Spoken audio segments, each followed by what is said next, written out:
Yesterday we were doing the topic of position vectors and then force vector directed along a line. हमने इस topic में किया क्या था, जस्ट अ क्विक रिव्यू करते हैं और उसके बाद फिर आज का लेक्चर जो है वो स्टार्ट करते हैं.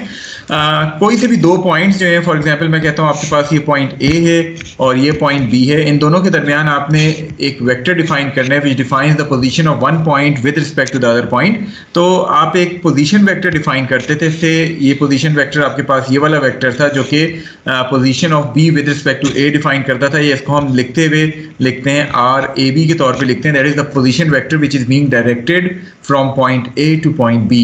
सो we define the position vector using coordinates of point B and point A. उसके बाद फिर हम करते क्या थे कि इसका मैग्नीट्यूड फाइंड आउट करते थे और इसका मैग्नीट्यूड जब हमारे पास आ जाता था तो इस डायरेक्शन में हम एक यूनिट वेक्टर जो है वो फाइंड कर लेते थे which is basically this position vector R A B divided by its magnitude. तो इस तरह हमारे पास इस डायरेक्शन में एक अदद यूनिट वेक्टर आ जाता था जिसको मैं suppose unit vector A B कहता हूँ. नाउ लेट अस सपोज कि मेरे पास कोई फोर्स है जो इसी डायरेक्शन में एक्ट कर रही है. इस फोर्स को मैंने कार्टेशियन वेक्टर नोटेशन में जो है वो लिखना है. तो इस फोर्स को कार्टेशियन वेक्टर नोटेशन में लिखने के लिए अगर मेरे पास इस फोर्स का मैग्नीट्यूड नोन है, से इट इज़ 70 न्यूटन. जस्ट एक एग्जांपल के तौर पे मैं कहता हूँ कि इसका मैग्नीट्यूड 70 न्यूटन है और आपने 70 न्यूटन फोर्स को इस कार्टेशियन वेक्टर नोटेशन में लिखना है. तो आप करते क्या थे कि स्केलर मल्टीप्लाई कर देते थे इस मैग्नीट्यूड को यूनिट वेक्टर ए बी के साथ, ताकि आपको ये फोर्स जो है वो कार्टेशियन वेक्टर नोटेशन में जो है वो मिल जाती थी. तो इस तरह आप किसी भी फोर्स को अगर उसके अल्फा बीटा गैमा नोन नहीं है तो कार्टेशियन वेक्टर नोटेशन में लिखने के लिए ये मेथड जो है वो इस्तेमाल कर सकते हैं. कल इससे रेलिवेंट, इन टॉपिक से रेलिवेंट हमने दो एग्जांपल्स सॉल्व की थी. आज हम जो है वो इससे रेलिवेंट कुछ एक्सरसाइज के प्रॉब्लम जो है वो सॉल्व करेंगे ताकि आपको इन चीज़ों का बेहतर आइडिया जो है वो हो सके.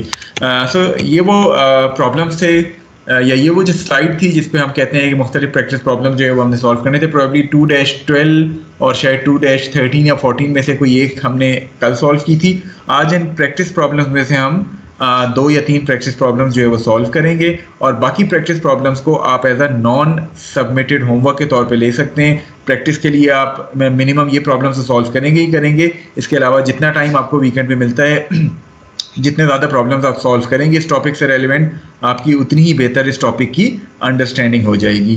सो ये एग्जाम्पल 2-12 और 13 हमने कल सॉल्व कर ली थी. Today we are going to start from problem 2-91. Okay, in this problem 2-91 आपके पास एक लाइट पोल है जिस पे पॉइंट ए के ऊपर दो फोर्सेस एक्ट कर रही हैं. One is a force F be having a magnitude of 900 pounds 900 newtons, and second one is the force FC which is having a magnitude of 600 Newton. Now this force FB is directed from point A to point B, whereas force FC is directed from point A to point C. आपसे कहा जा रहा है कि you need to determine the magnitude and coordinate direction angles of the resultant force FR acting at point A. So इन दोनों forces को हमने replace करना है एक resultant force FR के साथ.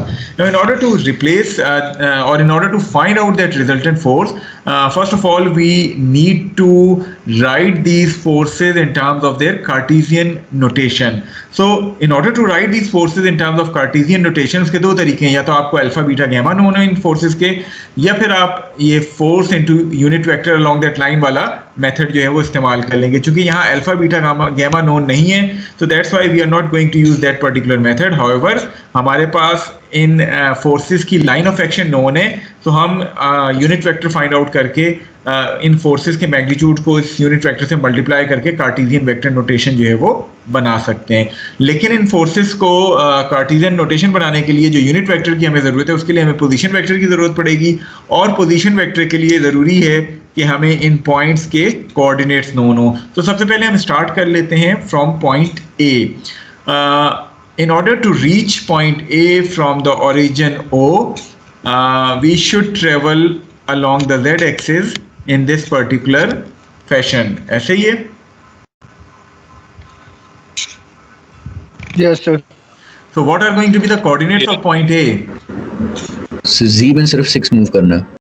तो सिर्फ z में 6 मूव करना है. सो एक्स वाई कोऑर्डिनेट 0 हो गए और z कोऑर्डिनेट हमारे पास 6 आ जाएगा जो कि यहाँ हमारे पास गिवन है. सो 0, 0 and 6 are going to be the coordinates of point A. Okay, now coming to point C. In order to reach point C from the origin, we are going to move this much of amount along the negative x-axis and this much of amount along the along the negative y-axis. So accordingly, what should be the coordinates of point C? -3 and -6 and 0. So -3, -6 and 0 are going to be the coordinates of point C. Okay, now in order to judge the coordinates of point B के coordinates judge करने के लिए, although सबसे पहले तो ये बताएं point B किस plane में lie करता है? XY plane में सर. XY plane, और to be precise X और -y axis के बीच में ये lie करता है. So अगर मैं इस direction से इसका top view देखूं point B का, तो आपके पास कुछ इस तरह की एक्सिस बन रही है. ये आपके पास एक्स एक्सिस हैं, ये आपके पास वाई एक्सिस थी और ये बेसिकली -y एक्सिस हैं. इसके अलावा पॉइंट बी जो है वो लाई कर रहा है समवेयर हेयर, और आपके पास जो चीज़ें गिवन हैं वो क्या गिवन है? आपके पास यहाँ से लेके यहाँ तक जो लाइन है इसकी लेंथ 4.5 मीटर्स गिवन है और ये एंगल आपको 45 डिग्रीज गिवन है. ऐसा ही है.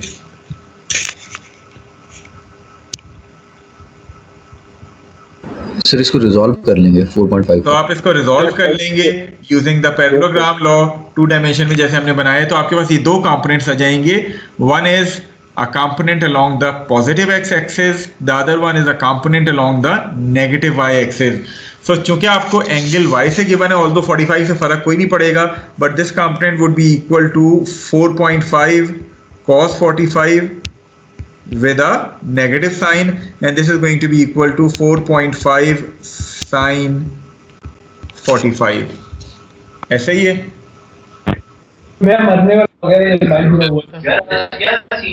काइंडली अपने माइक, अगर आप जवाब देना चाहते हैं तो माइक अनम्यूट कर लें, अदरवाइज माइक को म्यूट रखें. ठीक है.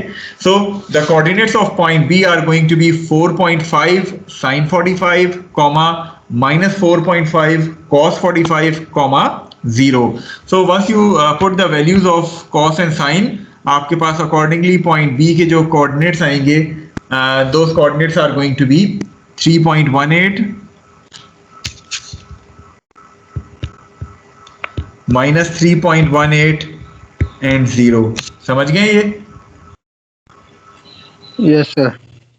तो आपके पास पॉइंट ए के भी कोऑर्डिनेट्स आ गए, पॉइंट बी के भी कोऑर्डिनेट्स आ गए और आपके पास पॉइंट सी के भी कोऑर्डिनेट्स आ गए. Now you are going to move forward. आपने अब करना क्या है कि आप इन कोऑर्डिनेट्स को यूज करते हुए पोजीशन वेक्टर्स लिखेंगे. उन पोजीशन वेक्टर्स को यूज करते हुए आप यूनिट वेक्टर डिटरमिन करेंगे एंड देन फाइनली आप इन फोर्सेस को कार्टेशियन वेक्टर नोटेशन में जो है वो लिख सकते हैं. सो मूविंग फॉरवर्ड, आपके पास जो position vector R A B आएगा, what should be that vector? That should be equal to b के कोऑर्डिनेट्स में से हम a के कोऑर्डिनेट्स माइनस करेंगे. सो 3.18 i minus 3.18 j minus 6 k, ये आपके पास आर ए बी आ जाएगा. Similarly once you are writing R A C, आपके पास R A C accordingly c के कोऑर्डिनेट्स में से हम a के कोऑर्डिनेट्स माइनस कर देंगे. So it is going to be -3i minus 6j minus 6k. तो ये आपके पास आर ए बी और आर ए सी आ जाएंगे. अकॉर्डिंगली उसके बाद फिर आप U A B which is the unit vector directed along A B and U A C which is the unit vector directed along A C, वो determine कर लेंगे by dividing these vectors by their magnitude. और उसके बाद next step क्या है कि आपने एफ बी को कार्टेशियन वेक्टर नोटेशन में लिखना है. So F B would become 900 times UAB. Similarly, FC would become 600 times UAC. So moving to the solution, जिस तरह अभी हमने बात की थी, आपने RAB लिख लिया, आपने RAC लिख लिया, देन आपने यूनिट वेक्टर्स डिटरमिन कर लिए by dividing these vectors by their magnitude. Unit vectors find out करने के बाद आपने एफ बी को कार्टेशियन नोटेशन में लिखा. This is going to be the Cartesian vector notation of force B. This is the Cartesian vector notation of force C. You need to find out the resultant of these two forces. So Fr would be equal to summation F x i plus summation F y j plus summation F z k. So आपने x components को sum किया, आपके पास resultant का x component आ गया। आपने y components को सम किया, आपके पास रिजल्टेंट का वाई कंपोनेंट आ गया। आपने z कंपोनेंट्स को सम करके रिजल्टेंट का z कंपोनेंट निकाल लिया। So this is going to be F R in terms of cartesian notation. इसका मैग्नीट्यूड और इसके अल्फा, बीटा और गैमा आप फाइंड कर लेंगे। क्लियर है? या कोई चीज आप पूछना चाहते हैं प्रॉब्लम 2-91 के हवाले से?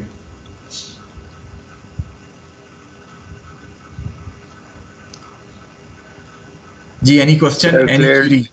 No, Okay.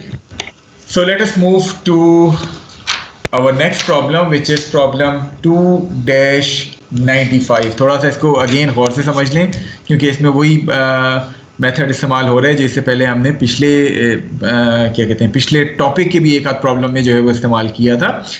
We have a force F having a magnitude of 135 pounds, and this force is passing between points A and point B. We need to write this force F in terms of its Cartesian vector notation. So हमने अब resultant वगैरह find नहीं करना है, हमारे पास एक ही force है which is this force F, और हमने इसको रिजॉल्व करना है या इसको इसके कंपोनेंट्स में रिजॉल्व करके इसको कार्टेशियन वेक्टर नोटेशन की फॉर्म में जो है वो लिखना है।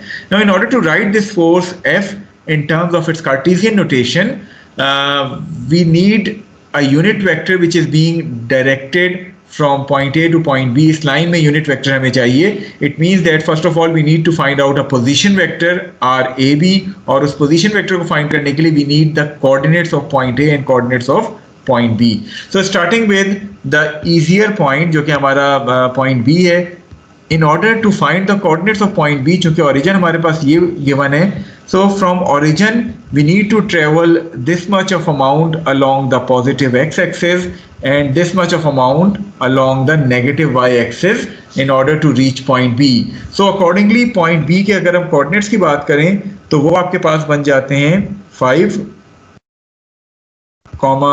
-7, 0.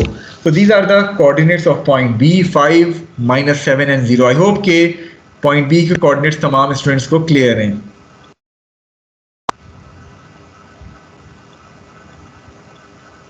Yes, sir.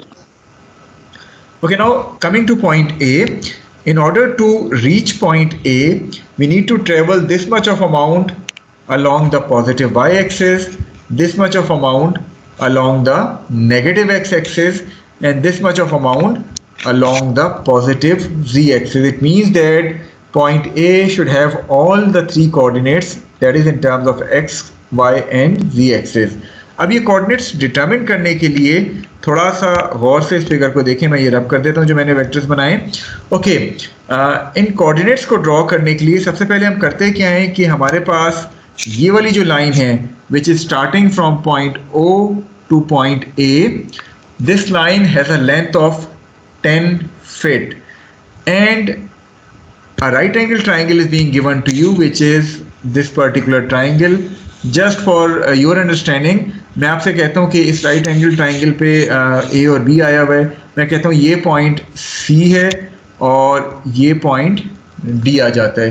So we are going to solve first of all this right angle triangle जो कि आपको गिवन है OAC।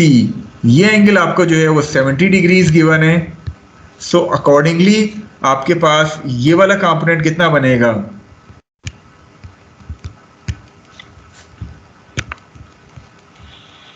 Sir, 10 sin 70. So it is going to be 10 sin 70. What about this component OC? 10 70. So it is 10 cos 70, isn't it? No, sir, ये भी Yes. इसको हम sir divide करेंगे फिर साइन और कॉस में आगे। नहीं, वो तो फर्दर हम करेंगे। For the timing we are considering this right angle triangle OAC only. Yes sir, फिर इधर तक ठीक है। ठीक है, तो OAC में हमारे जो दो कंपोनेंट्स बने, एक आपका कंपोनेंट था जो कि XY प्लेन में पड़ रहा है, जो यहाँ OC से रिप्रेजेंट किया जा रहा है। This component is 10 cos 70.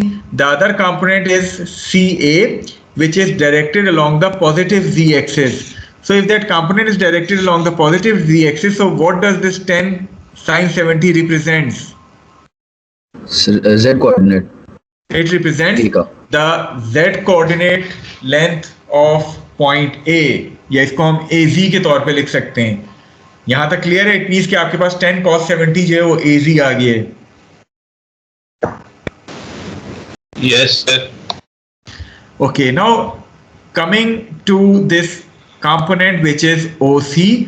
अब हम इस राइट एंगल ट्राइंगल जो कि OCD है, अगर मैं टॉप व्यू से देखूं, this right angle triangle OCD वो एक्स वाई प्लेन में जो है वो लाई करता है. और वो किस तरह लाई करता है एक्स वाई प्लेन में, या अगर प्रिसाइज हम कहना चाहते हैं, वो नेगेटिव एक्स और पॉजिटिव वाई प्लेन में जो है वो लाई करता है. जो लेंथ आपको OC की गिवन है वो लेंथ आपको गिवन है दिस लेंथ, जो कि मैं चले इस पॉइंट्स को यहाँ रिप्रेजेंट भी कर देता हूँ. This is C, this is D and this is O. Top view यही बनेगा.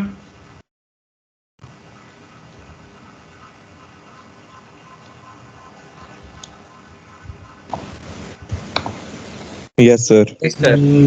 सो एंगल यहाँ आपको कितना गिवन है? 30 डिग्रीज. ये जो OC लेंथ आई थी, ये Yes, sir. 10 cos 70. Just for your understanding, ये लेंथ 10 cos 70 आई थी ना, इसको मैं से वाई या वाई कंफ्यूज करेगा, इसको मैं से किसी और अल्फाबेट से रिप्रेजेंट कर देता हूँ. से मैं इसको M से रिप्रेजेंट कर देता हूँ, just to have a understanding कि ये आपके पास OC लेंथ जो है वो M आई थी. So what should be this component? Sir, M cos 30.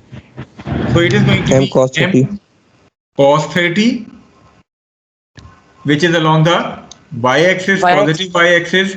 And what about this component? Sir, M sin 30. So it is going to be M sin 30, and since it is directed towards the negative x-axis, so I can write it as minus M sin 30, isn't it? Yes, sir. Okay. So overall अगर मैं point B के coordinates देखूं तो point A के coordinate देखूं तो AZ की अभी हमने बात की थी, वो हमारे पास 10 sin 70 आएगा विद अ पॉजिटिव साइन. अगर मैं AY की बात करूं तो AY हमारे पास आया है M cos 30 और M की वैल्यू है 10 cos 70. So it would become 10 cos 70 cos 30.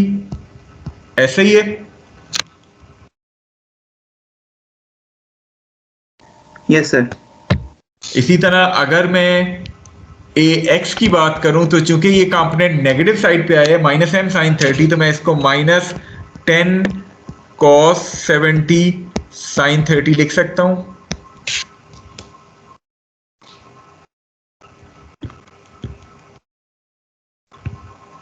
Yes, sir. तो ये मेरे पास तीन कंपोनेंट्स आ गए हैं पॉइंट A के. The X component would comes out to be, अगर हम इसकी वैल्यूज डाल दें, इट वुड बी माइनस 1.71. अगर हम Y कंपोनेंट की बात करें तो that Y component would become 2.96. और अगर हम Z कंपोनेंट की बात करें तो that Z component would become 9.397. So these are the three components of point A. Already आपने पॉइंट B के तीनों कोऑर्डिनेट्स फाइंड कर लिए हैं. So now you need to resolve this force F in terms of its Cartesian notation. So in order to resolve this force F, what do you require now?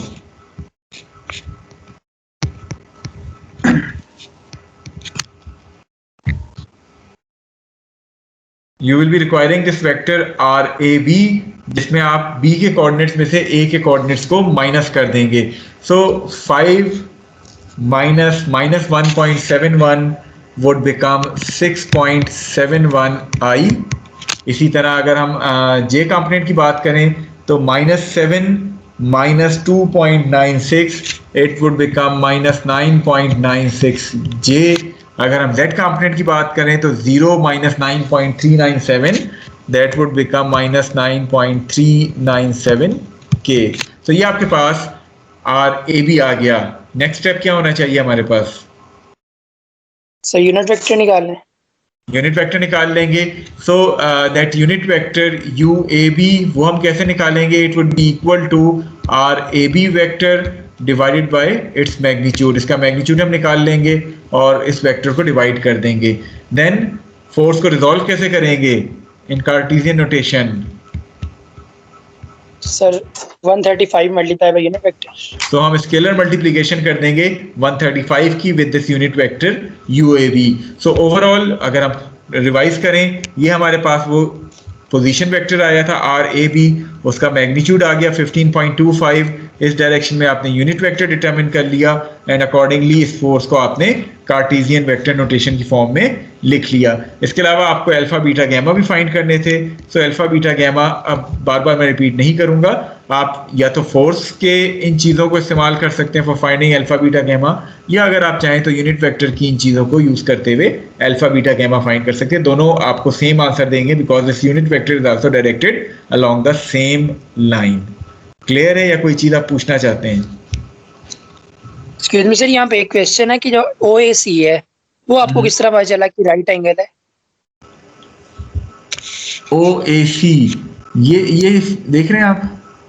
नहीं sir, नीचे वाली, sorry OCD I think, जो है negative x और Y plane में थी. अच्छा, आप OCD की बात कर रहे हैं? Yes sir. देखें, एक बात गौर से देखें. बेसिकली आप y डायरेक्शन में इतना मूव कर रहे हैं और आप x डायरेक्शन में नेगेटिव साइड पे इतना मूव कर रहे हैं. इट मींस कि ये आपकी x एक्सिस है, ये आपकी y एक्सिस है. सही है? सॉरी, ये आपकी y एक्सिस है, ये आपकी x एक्सिस है. तो x और y के दरमियान क्या एंगल होता है? Okay sir. ठीक है, आप क्लियर है? Yes sir, thank you sir. चलें, एनी अदर क्यूरी जो कि आप पूछना चाहें? कोई और क्वेश्चन इस प्रॉब्लम के हवाले से? देखिए, आपको बेइंतहा जगह अब आप एक्सरसाइज के क्वेश्चन देखेंगे, ऑलमोस्ट हर टॉपिक में कुछ इस तरह की फिगर नजर आएगी जिसमें 3 डायमेंशन को इस तरह रिप्रेजेंट किया है कि एक कंपोनेंट ये बनता है, उससे आपको y और xy मिल जाता है और फिर xy को आप फर्दर x और y में डिवाइड करते हैं. तो ये चीज़ अच्छी तरह समझ लें कि किस तरह आपको जो है वो इस किस्म के प्रॉब्लम्स के लिए किस तरह आप इन कंपोनेंट्स को रिजॉल्व करेंगे. ये अगर समझ लेते हैं तो आपको न सिर्फ इस चैप्टर में आसानी होगी बल्कि आगे तमाम चैप्टर्स जो कि 3D हैं, तो 3D में हर चैप्टर में आपको इस किस्म के प्रॉब्लम आएंगे. तो कोशिश करें कि इन मसाइल को, अगर आपके जहन में कोई कन्फ्यूजन है, कोई क्यूरी है, उसको अभी हल कर लें. ये ना हो कि आपकी ये क्यूरीज बिल्डअप होती चली जाएँ और आखिर में इतनी ज़्यादा क्यूरीज हो जाएं कि आपको फिर कुछ समझ ना आए. तो कोशिश करें अभी सिंपल चीज़ें इनको यहीं समझ लें ताकि इन चीज़ों को जब आपने आगे इस्तेमाल करना हो तो आपको इन एंगल्स को, इन कंपोनेंट्स को रिजॉल्व करना आता हो. So no query?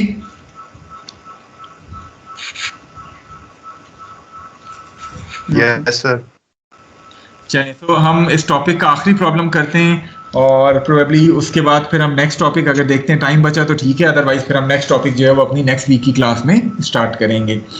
Okay, now this antenna tower is supported by 3 cables. If the forces of these cables acting on the antenna are given to you, that FB is 520 Newton, FC is 680 Newton and FD is 560 Newton, we need to determine the magnitude and coordinate direction angles of the resultant force acting at point A. कि हमने इन तीनों forces का resultant find करना है. Again it is very much similar to the problem जो कि अभी इससे पहले हमने सॉल्व किया था. द ओनली थिंग इज़ वहाँ 2 केबल्स थी, यहाँ आपके पास 3 केबल्स आ रही हैं और आपने इन तीनों केबल्स का रिजल्टेंट जो है वो डिटरमिन करने हैं. So in order to start this problem quickly हम इसके कोऑर्डिनेट्स देखते हैं. We basically need coordinates of each of these points A, B, C and D. So starting with point A, since point A is directed along the positive z axis only, so इसके coordinates के लिए हम 0, 0 और 24 इस्तेमाल कर सकते हैं. ठीक है, किसी को भी डाउट तो नहीं है 0, 0, 24 से?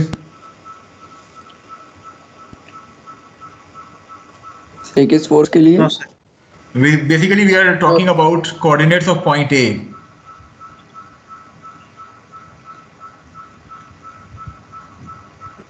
सर ठीक है, Z में movement. Okay, the remaining 3 coordinates B, C and D, all of them lies in the XY plane. तो इसका Z coordinate तो तीनों का 0 होगा. सबसे पहले हम point B की अगर बात करें तो in order to reach point B from the origin, we are going to travel along the negative Y axis by this much of amount which is given to us as 10 units. So accordingly the coordinates of point B are going to be 0, -10, 0. ऐसे ही है? Yes, sir. Yes, sir. Okay, moving to point C now. In order to reach point C, we are going to travel along the positive x-axis by this much of amount, which is given to us as 16 units, and then towards the positive y-axis by this much of amount, which is given to us as 18 units. So accordingly, the coordinates of point C would become 16, 18, and 0. Clear है ये भी? Yes, sir. Yes, sir. Okay, finally moving to point D. In order to reach point D, we are going to travel along the negative x-axis by this much of amount. ये आपको given है 12 units, and then positive y-axis by this much of amount, which is given to us as 8 units. So accordingly, point D के coordinates बन गए -12, 8, 0. Clear है? Yes, sir. So coordinates of all these 4 points are now known to us.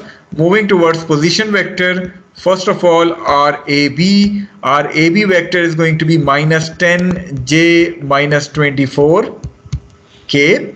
We have subtracted the coordinates of point A from point B. Similarly, writing position vector our AC position vector would become 16i plus 18j minus 24k, and the third position vector, which is our AD, it would become minus 12i plus 8j minus 24k. So हमारे पास ये तीनों position vectors आ गए, RAB, RAC, RAD.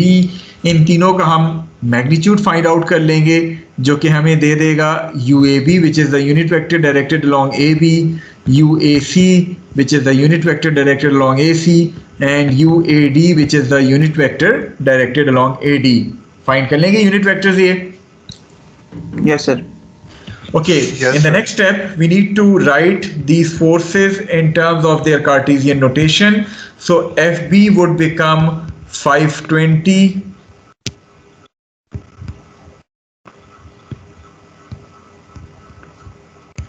UAB, FC would become 680, UAC, and FD would become 560 UAD. ठीक है?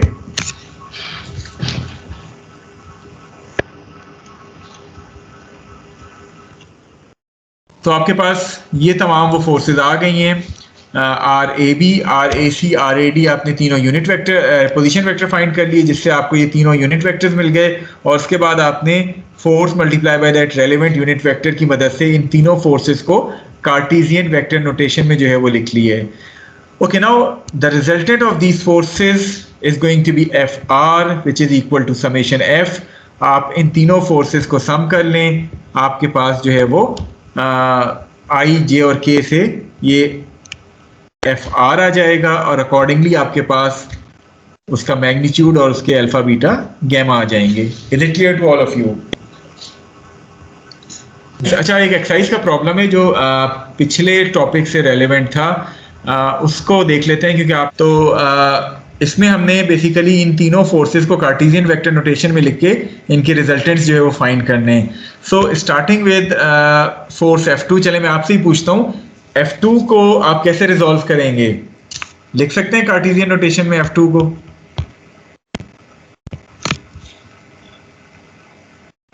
Yes sir, वो small triangle solve करके. F2 कौन से कोऑर्डिनेट, कौन से उसमें पड़ता है प्लेन में? सर YZ प्लेन में. Z प्लेन में सर, XZ प्लेन में. XZ प्लेन में, या अगर प्रिसाइजली कहें तो -XZ प्लेन में, isn't it? Yes sir, yes sir. Yes sir. तो इसका जो x कंपोनेंट होगा वो क्या होगा? Sir -3. 8 into 3/5. So minus 8 into minus 3. -3/5 plus 8 4/5 k, ऐसे ही है. Yes sir. तो F2 तो आपके पास आ गया. Now moving to F1. F1 को रिजॉल्व कैसे करेंगे? ट्रांसवर्स एंड एजिमुथ एंगल्स के थ्रू एग्जांपल में सबसे पहले आप कंसिडर कर लेंगे this right angle triangle,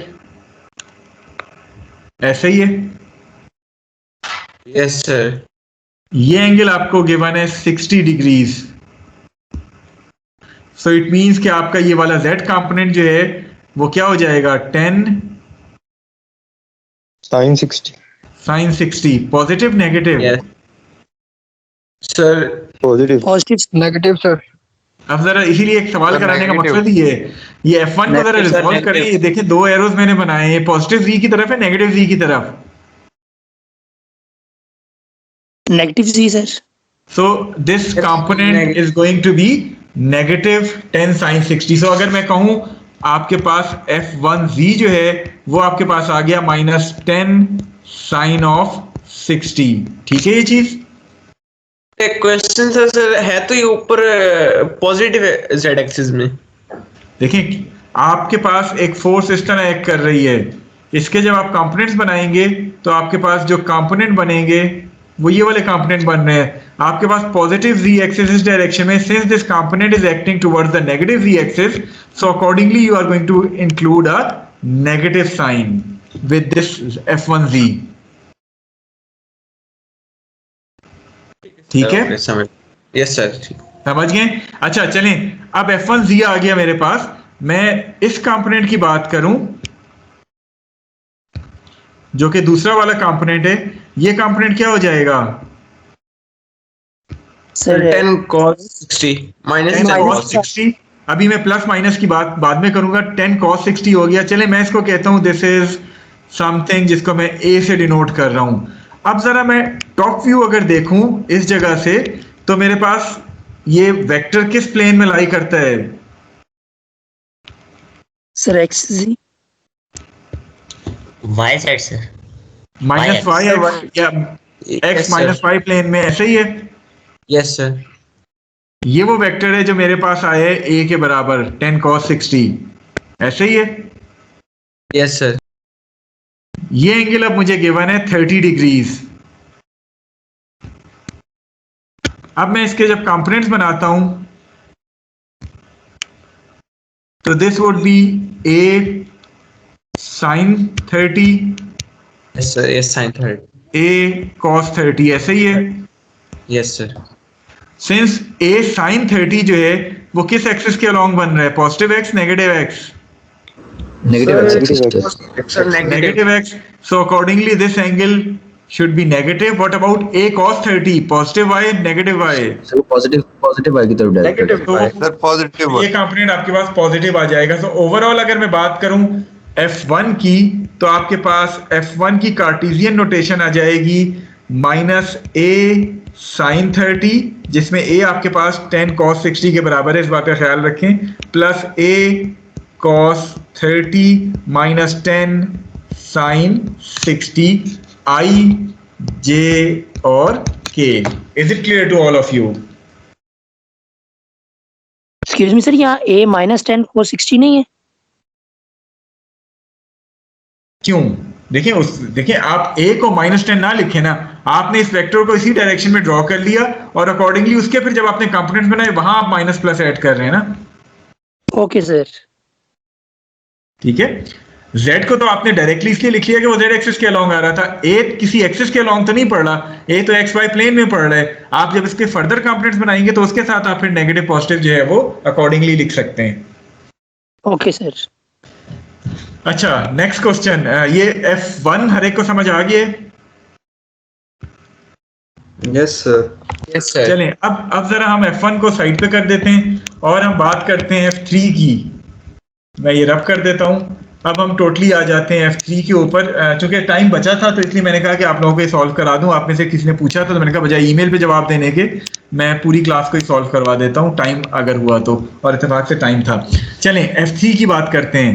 how we are going to resolve this F3 in terms of its x y and z component. This is F3 which is given to us. थोड़ा सा idea दें मुझे।